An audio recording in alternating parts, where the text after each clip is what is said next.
en las coincidencias, sino que todo tiene una razón y un motivo, y precisamente en este momento político que se está viviendo en nuestro país, en este escenario de contrastes y de cambios de un momento a otro de lo que parecía se dibujaba en el escenario político, está en México y está en San Luis Potosí Manuel Alcántara, el maestro Manuel Alcántara, catedrático en la Universidad de Salamanca, además, bueno, pues escritor de incontables artículos en materia de análisis de ciencia política, particularmente de política latinoamericana, Así es. escritor de libros, considerado una de las voces más contundentes y más influyentes en América Latina. Y bueno, pues está con nosotros en San Luis Potosí. Nos da mucho gusto recibirlo. Bienvenido. El gusto es mío, Erika, y muy buenos días. Gracias por estar con nosotros. Y de entrada, preguntarte en el sentido más amplio. ¿Cuál es ese escenario que ves hoy con respecto a México, con respecto a este proceso electoral que se nos viene en 2018?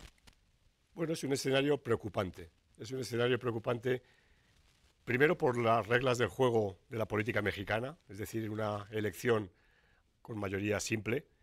Segundo, una tradición en la que el presidente tiene problemas para armar mayorías en el Congreso y poder gobernar. Y luego, por los propios acontecimientos que se dan en la sociedad, que cada vez desconfía más de los políticos. Entonces, por eso el panorama no es lo mejor, no es lo más óptimo que uno podría pensar.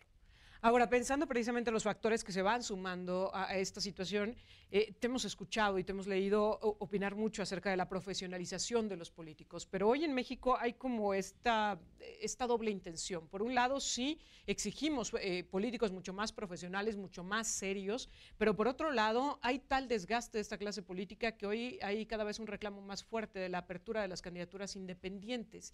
¿Esto se contrapone? ¿Cómo juegan estas dos figuras? No, ese es un buen análisis. Lo que pasa es que, primero, el ser independiente no significa que sea una persona, no tiene por qué significar que sea una persona mal preparada. Pues, exactamente, o sea que alguien puede tener una buena carrera, una carrera muy sólida como personaje público para aspirar a ser político. Y eso es puede ser un buen escenario. Lo que más me preocupa de los independientes es su incapacidad de verse rodeados de equipos para luego gobernar. Es decir, el problema de los independientes es qué pasa después, qué pasa una vez que han ganado las elecciones. Vengo ahora mismo de Monterrey y la situación del estado de Nuevo León no es buena. Y ahí fue un independiente en el que hace 3 años llegó con grandes ilusiones y demás y ha sido un fiasco, ¿no? Y precisamente este antecedente del Bronco, ¿cómo deja a los ciudadanos? Porque efectivamente en medio del desgaste de los políticos, en medio del desgaste de los partidos políticos, en medio del desgaste incluso de las instituciones electorales, la última encuesta que presenta el propio Instituto Nacional Electoral sobre la confianza y la credibilidad en los partidos políticos nos demuestra que no existe, que es prácticamente nula. ¿Cómo deja el gobierno pues, de Nuevo León, el gobierno del Bronco, a los candidatos independientes? Mal, por esto digo, ¿no? Porque el descrédito de la política no solo afecta a los partidos, sino también afecta a las personas que se involucran en la política. Y esto está muy claro con lo que está pasando en el vecino estado, ¿no? Ahora, el hecho de que se estén sumando como candidatos independientes figuras como la ex primera dama de la Nación, Margarita Zavala, ¿qué le suma a esta contienda? Bueno, ese caso, y con todos los respetos, a mí me parece simplemente un fraude, ¿no? Un fraude para la opinión pública, ¿no? Sobre todo cuando se trata de personas con una longeva tradición política vinculada a un determinado partido político, que por otra parte es un partido político serio y respetable, ¿no? Entonces, que en el último minuto y por cuestiones de táctica electoral entren en la senda de la independencia política me parece, ya digo, me parece algo muy fraudulento. Pero es un escenario que también estamos viviendo, sin ir más lejos, en Colombia, ¿no? Viejos candidatos de los partidos tradicionales están yendo por fuera de los partidos tradicionales con candidaturas independientes. Y ya digo, me parece que vuelve a ser una burla para el electorado. ¿Qué hay de los partidos políticos? Porque particularmente, maestro, en medio de esta coyuntura de los sismos que recién vivimos en nuestro país y que nos golpearon duro, bueno, pues hemos escuchado un intento de cambio en los discursos políticos de los partidos diciendo nos vamos a solidarizar, nos vamos a sumar y vamos a renunciar a las misivas de lo que resta de este 2017, a los presupuestos públicos, vamos a buscar la eliminación de los plurinominales, no, lo que tenemos que hacer es crear de manera inmediata un fondo de desastres. Los hemos escuchado en un montón de discursos tratando de convencernos de que están sumados a la gente, pero esto, ¿qué tanto les ha valido? ¿Qué tanto les cambia la imagen que ya tienen ante la opinión pública? ¿Y qué tendrían que estar trabajando de cara al 2018? Muy poco, porque eso es muy hipócrita, porque finalmente van a necesitar dinero para cubrir sus campañas electorales, y si rechazan el dinero público van a recibir dinero de otro sitio que es mucho más peligroso todavía porque será un dinero oscuro, ¿no? Los partidos políticos tienen lecciones por llevar a cabo y hay dos que yo creo que son fundamentales. Una, clarificar muy claramente cuáles son sus programas, ser muy serios en sus programas y en sus compromisos para el futuro con lo que quieren hacer si ganan las elecciones. Y dos, el aspecto del reclutamiento de gente, ¿no? De gente valiosa, de gente digna, de gente que no está implicada en asuntos de corrupción y que sean ejemplos morales, ¿no? Yo creo que esos dos elementos son básicos en el mundo político y los partidos lo han descuidado. ¿Cómo los ves? En particular a cada uno de los institutos políticos, hoy el PRI en el poder, hoy el PAN en la oposición, pero con este rompimiento que es evidente ante los ojos de la ciudadanía, no solo por la salida de Margarita Zavala, sino por el rompimiento de los senadores panistas con el propio partido político, con la dirigencia nacional, la conformación de este frente de oposición. ¿Cómo los ves? Bueno, es una pregunta muy delicada porque habría que ir caso por caso, institución por institución, ¿no? Pero en términos generales, yo creo que el elemento que más define ahora mismo a los partidos en México, y no solo en México, esto yo creo que es un fenómeno universal, es un fuerte problema de desconexión con la ciudadanía. Es decir, la ciudadanía no se siente representada en los partidos por múltiples razones. No solo tiene que ver con la corrupción, no solo tiene que ver con la incapacidad de los partidos de transmitir las demandas, sino también tiene que ver con la atomización de la sociedad. Es decir, el individualismo cada vez más rampante hace muy difícil que los partidos políticos seduzcan a la gente. Entonces ese es un problema muy general, no es solo un problema de México. El hecho de que veamos a estos mismos personajes volviendo a la escena pública y tal vez en lo nacional se disimula un poco, pero al menos en el caso de San Luis Potosí, bueno, hoy se habla de revivir exgobernadores para que ahora busquen senadurías, de llevar a diputados locales que han sido muy cuestionados pues a otra candidatura porque dicen los partidos políticos, los líderes de los partidos suman votos, sí. No importa el desprestigio que tengan, van a generar votos.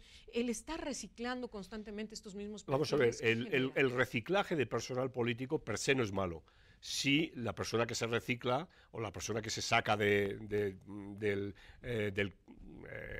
baúl, baúl de los recuerdos tiene una acreditación y es una persona intachable, es una persona que ha construido un capital político y un capital social de que la gente pues es un referente social y un referente incluso si se quiere moral público, ¿no? El problema claro es reciclar o querer sacar de ese baúl a individuos que se marcharon de la política absolutamente manchados, cuestionados, etcétera, ¿no? Ese es el problema, ¿no? De nuevo, aquí hay un problema de ejemplaridad pública, ¿no? Algo que yo creo que se ha perdido, ¿no? En la sociedad, o sea, la búsqueda de personajes que sean referentes y que no tengan ninguna tacha y que sean individuos que en su profesión, en su ámbito familiar, en su ámbito social, si se quiere, en el ámbito deportivo, etcétera, sean un referente, ¿no? Pero y no caer en personajes de un dudoso pasado, de un turbio pasado.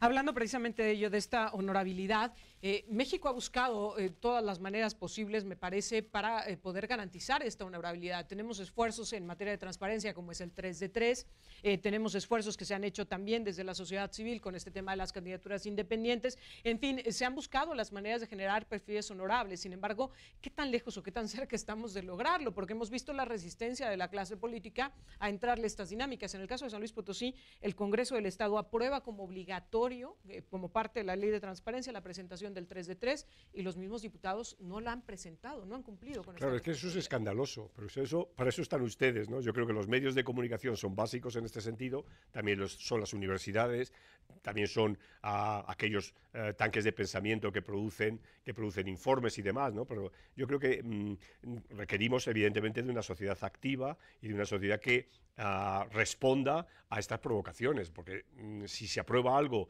y el Congreso no lo cumple y son los propios diputados los que lo incumplen, mal vamos. Maestro Manuel Alcántara, lo tengo que preguntar de manera directa. ¿Ves un cambio para México en este 2018? Porque sí hay un nivel de hartazgo muy alto, muy elevado, pero lo hemos vivido en procesos electorales pasados. Esta lucha de la gente, este intento por apropiarse de los espacios de la política, pero realmente hay los elementos, hay las condiciones para que se vea una transformación para México. Yo creo que es muy difícil. Yo creo que es muy difícil, sobre todo, lo decía al principio, por la estructura institucional que tiene México. sea el caso que sea quien gane la presidencia, quien esté situado en Los Pinos a partir de la toma de protesta, va a ser una persona que va a tener unos enormes problemas para conciliar un escenario de gobernabilidad positiva. Será muy probablemente una persona que llegue a Los Pinos con el 30 y poco % de apoyo, es decir, un apoyo muy bajo, social muy bajo, probablemente con un tipo de abstención, no creo que vaya a aumentar más, pero que se va a mantener relativamente, bueno, mediana diría, y que esta persona va a tener muy difícil articular un gobierno con el Congreso. Pensemos cualquiera de los candidatos que hoy sabemos que se van a presentar. Pensemos tanto el caso de Andrés Manuel como el caso de Margarita. Cualquiera de los dos, si ganaran, ¿no?, el escenario, y ambos pueden tener posibilidades, el escenario es muy penoso, ¿no? Ahora, hablando particularmente de estos dos perfiles, son hombres que vienen sonando desde hace ya tiempo en México.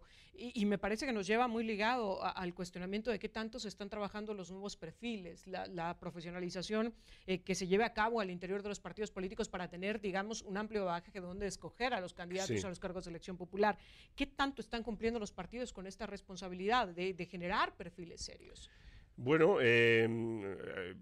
encima de la mesa, y hablando del partido y en el gobierno, bueno, hay una serie de candidatos que en mi opinión son muy serios. El doctor Narro, por ejemplo, al quien yo he tenido la ocasión de conocerle en su faceta de universitario, la UNAM es una universidad muy próxima a la Universidad de Salamanca, es un candidato muy serio.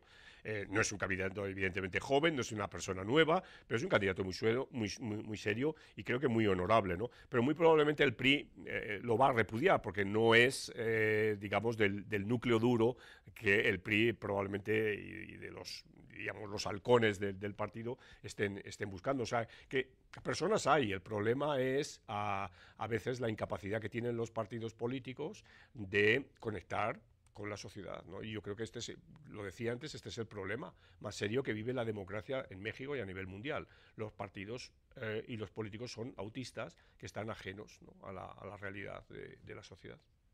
¿Por qué es importante? ¿O cuáles tendrían que ser las líneas precisamente para generar esta vinculación, pero a la vez para trabajar en el tema de la profesionalización? Porque luego parece que la vinculación con la ciudadanía está peleada con la profesionalización, ¿no? Y vemos perfiles improvisados que se lanzan a la calle, que apuestan mucho por esta vinculación, por esta escucha, pero que a final de cuentas no tienen todas las herramientas, sí, para poder llevar esas inquietudes. O sea, los partidos no van a cambiar si no hay una movilización social muy fuerte en muchos niveles. No solo es el nivel, como decía antes, de los medios de comunicación, no es el nivel de la calle, que haya manifestaciones, no es el nivel de las universidades, etcétera, sino es una conjunción de estos elementos que les obliga a cambiar. O sea, si seguimos cada uno haciendo nuestra protesta o nuestra guerra intelectual por nuestro lado sin un claro programa ciudadano que cuestione la actuación de esta clase política ensimismada, como decía antes, o autista, es muy difícil que cambiemos, ¿no? O sea, es muy difícil. O sea, si persisten elementos de apatía ciudadana en que la gente, bueno, solo se reconoce cada 3 o cada 6 años en que tiene que ir a votar porque es una obligación ciudadana, y luego sigue alienada con los problemas del fútbol o del consumo o lo que sea, vamos a tener los políticos que nos merecemos, ¿no? ¿Qué pasa si seguimos con este nivel de la política? Y te lo tengo que preguntar aterrizado al caso de San Luis Potosí y compartiéndote un poco lo que hemos estado no viviendo, padeciendo los potosinos. Cada 3 años hablamos de que tenemos la peor legislatura y cada 3 años llegan a sorprendernos. Y me parece que nos han sorprendido de verdad, con toda la extensión de la palabra. Hemos tenido esta legislatura perfiles que solo van al Congreso del Estado a subirse a la tribuna para preguntar si alguno de los otros legisladores ha visto su teléfono celular, donde van y desdeñan el trabajo de sus compañeras legisladoras, en donde incluso les ponen motes machistas, donde se presentan iniciativas que rayan en lo absurdo, donde incluso un solo legislador llega a presentar más de 30 iniciativas en una sola sesión, pero que ninguna de ellas logra salvarse siquiera de la primera revisión, en donde los vemos en escándalos en la vía pública, en donde la gente ha tomado la tribuna del Congreso del Estado para hacerles reclamos y decirles que se vayan. O sea, nos va a ir mal porque todo es una relación sistémica. Es decir, como decía antes, tenemos este tipo de políticos porque tenemos este tipo de sociedad, y porque tenemos este tipo de sociedad tenemos este tipo de políticos, es decir, tenemos es un eslabón, o sea, si buscamos escenarios de calidad de vida, y cuando digo calidad de vida, por supuesto estoy hablando en el sentido más amplio del término, significa vivir una vida decente, vivir una vida en la que no domine la violencia, en la que cada uno reciba lo que se merece en virtud de su trabajo y de su esfuerzo, etcétera. Es decir, un modelo de vida civilizatorio que otras sociedades han conseguido. Tenemos que tener arreglado el tema de la política. O sea, el tema de la política no es una cosa ajena a la dinámica de la sociedad. La política tiene que ir en consonancia con la sociedad, y la sociedad en consonancia con la política. Entonces, si este asunto no se arregla, repito, seremos sociedades peores, seremos más violentas, más injustas, más ignorantes, más absolutamente desarticuladas, con problemas de convivencia en los niveles de los círculos sociales más próximos, desde la familia a los amigos, etcétera. O sea, eso en el fondo es un reflejo, repito, es de un malestar que es muy generalizado. Entonces, por eso es importante, ¿no?, que enfrentemos este problema, ¿no? Nos quedamos con muchas ganas y muchas cosas que queremos seguir platicando con usted, maestro, pero afortunadamente estás en San Luis Potosí para eso. Vienes a hablar acerca de esta necesidad de profesionalizar la política, yo diría también la profesionalización de la mano con la dignificación. Sí, así es. ¿Vas a estar en la Facultad de Ciencias Políticas y Sociales de la Universidad Autónoma? Bueno, pues será muy interesante sin duda alguna estar pendientes de lo que vienes a compartir con nosotros. Infinitamente agradecidos de que te hayas tomado el tiempo de estar en este Para espacio. mí es un placer, Erika. Insisto, nos quedamos con un montón de temas. Ojalá podamos volver a platicar muy pronto, vía telefónica, como tú nos indiques, nos enlazamos y conversamos con él. Muy bien, muchísimas gracias. El maestro Manuel Alcántara, politólogo, la voz más influyente, una de las voces más influyentes sobre la política en Latinoamérica, y bueno, pues esta mañana platicando con nosotros de todo esto que está sucediendo en México y en San Luis Potosí, y estos retos que se nos vienen para el 2018.